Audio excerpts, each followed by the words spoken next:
രണ്ടാം ലോക മഹായുദ്ധകാലത്ത് നാഗസാക്കിയിലുണ്ടായ അണുബോംബ് സ്ഫോടനത്തിൽ തകർക്കപ്പെട്ട ഉറഗാമി കത്തീഡ്രലിലെ ദേവാലയമണി പുനഃസ്ഥാപിച്ചു. നാഗസാക്കിയിലുണ്ടായ അണുബോംബ് സ്ഫോടനത്തിന്റെ കൃത്യം 80 വർഷങ്ങൾക്ക് ശേഷമാണ് ദേവാലയമണി പുനഃസ്ഥാപിക്കുന്നത്.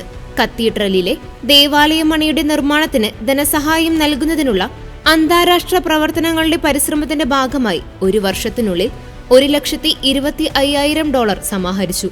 600-ലധികം വ്യക്തികളിൽ നിന്നാണ് ഫണ്ട് ലഭിച്ചതെന്ന് പുനഃസ്ഥാപനത്തിന് നേതൃത്വം നൽകുന്ന പ്രൊഫസർ ജെയിംസ് നോളൻ പറഞ്ഞു. ഉറഗാമി കത്തീഡ്രൽ ദേവാലയത്തിലെ ഒരു ഇടവക വിശ്വാസിയുടെ ആഗ്രഹപ്രകാരമാണ് പ്രൊഫസർ ജെയിംസ് നോളൻ ദേവാലയമണി പുനഃസ്ഥാപിക്കുന്നതിന് നേതൃത്വം നൽകിയത്. രണ്ടാം ലോക മഹായുദ്ധത്തിൽ US നിക്ഷേപിച്ച അണുബോംബിന്റെ പ്രഹരത്താൽ തകർക്കപ്പെട്ട 2 ജപ്പാനീസ് നഗരങ്ങളിൽ ഒന്നാണ് നാഗസാക്കി. 1945 ഓഗസ്റ്റ് 9-നാണ് നാഗസാക്കിയിൽ ബോംബിട്ടത്. രണ്ടാം ലോക മഹായുദ്ധ സമയത്ത് നടന്ന അവസാന ബോംബാക്രമണമായിരുന്നു ഇത്.